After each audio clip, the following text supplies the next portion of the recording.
Daar sê hy, ons nou weer terug. Nou vanoggend praat ons sommer gou oor die verbond. Wat leer die kerk jou en wat sê die woord vir ons? Julle word geleer, die verbond is Jesus Christus het vir my sondes gesterwe, opgestaan en nou is ek vry, ek moet net in hom glo. As hy, gou 'n gebedjie en dan gaan ek hemel toe. Nou, dis nie wat die woord sê nie. Kom ons herstel gou daardie ding en ons kyk wat sê die woord self. Ons maak net eers gou die naam reg. Die naam is nie Jesus Christus nie, die naam is as jy dit Afrikaans wil sê, is dit Joshua. As jy dit in Engels wil sê, is dit Joshua. En as jy dit dan wil sê in Hebreëus, is dit Jehoshua. So, of Yeshua en Aramees, as jy dan nou wil. Maar, en Christus is nie sy van nie. Dit het niks met sy naam te doen nie. Dit sê maar net, hy is die gesalfde. Christus gesalfde. Mashiach gesalfde. Dit is nie ons gesalfde nie, dit is Vader se gesalfde. Hy het hom gesalf. Hy is Vader se gesalfde, wat die koninkryk moet bestuur, of die koninkryk moet regeer. Goed, so die nuwe verbond wat in sy naam, of wat deur sy bloed gevorm is, wat jy gelees het in Hebreërs 9, met een van die vorige video's, sal jy sien, dat hierdie nuwe verbond is dieselfde as die ou verbond. Die verbond wat jy deur Moses gekry het.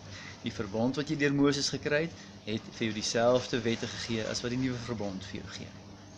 Kyk nou maar, maak jou Bybel oop by Jeremia 31. Kom, ek wag vir jou. Kry jou Bybel, ek wag vir jou dat jy oopmaak, want as ek dit vir jou sê, dan glo jy my nie. Jy moet dit self in jou eie Bybel lees, voor jy my sal glo. So ek hoop jy het jou Bybel reg. Daar in Jeremia 31 lees ons vanaf vers 31 tot 34, en daar staan geskrywe, en daar kom 'n tyd wat ek met die huis van Israel en met die huis van Juda 'n nuwe verbond sal sluit. Nie soos ek met hulle voorvaders gesluit het, toe ek hulle aan die hand geneem het en uit Egipte uitgeneem het, met groot mag nie. Maar dit sal die nuwe verbond wees wat ek met die huis van Israel sluit. Ek sal my wette op hulle harte skryf en in hulle gedagtes plaas, en hulle sal my dien. En dan gaan hy verder met vers 34. Dis 'n gedeelte van die verbond wat sê, en elkeen sal my ken. Mense sal mekaar nie meer leer nie. Elkeen sal my ken.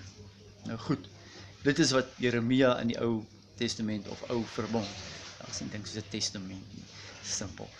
Right, in die Ou Verbond gesê het. Nou, Jeremia profeseer hierdie verbond. Nou kom ons gaan na Hebreërs 8 toe. Maak Hebreërs 8 oop. Skuif, blaai jou Bybel om na Hebreërs 8 toe. Hebreërs is daar aan die agterkant van die nuwe verbonds boeke, nee. Daar agterrond. As jy Hebreërs 8 gekry het vanaf vers 8, dan lees jy nou sommer self nou daar. So hierdie is 'n bietjie langer. Ek gaan dit nie so verbatim herhaal nie. Ek kan nie alles so verbatim onthou nie. Maar as jy daar gaan lees vanaf vers 8, dan sê hy vir jou weer presies dieselfde. Hy sê vir jou, en daar is 'n nuwe verbond geskep, en die nuwe verbond is so, ek het julle uit Egipte geneem, julle voorvaders, maar ek gaan julle weer so uitneem, presies soos ek in Jeremia vir julle gelees het, of vir julle gesê het. Jy kan dit gaan lees, Hebreërs 8. So dit is die nuwe verbond, en daar die nuwe verbond sê vir jou, en almal sal my ken, en een sal nie meer die ander leer nie, want almal sal my ken. Nou kom ons dink gou mooi. Hoeveel kerke en leermeesters, selfs my ingesluit, is daar wat ander mense nou moet leer wat die regte dinge is. So, dink jy daai nuwe verbond is al in werking? Come on. Glo jy wat die Bybel sê, of glo jy nie wat die Bybel sê nie? Jy moet tog sê, jy glo. As jy pick and choose wat jy wil glo, dan kan jy mos maar net so wel alles weggooi. Dan glo jy eintlik niks nie. Dan gebruik jy dit maar net as 'n boek wat jou morele standaarde vir jou handhaaf. So, die nuwe verbond sê, die wet is op jou hart en op jou gedagtes geskryf, en jy sal dit doen. Doen jy God se wet? Doen jy dit omdat dit op jou hart geskryf is, omdat jy lief is vir Vader? Doen jy dit omdat dit in jou gedagtes geplaas het, omdat jy dit onthou en elke dag dit oordink?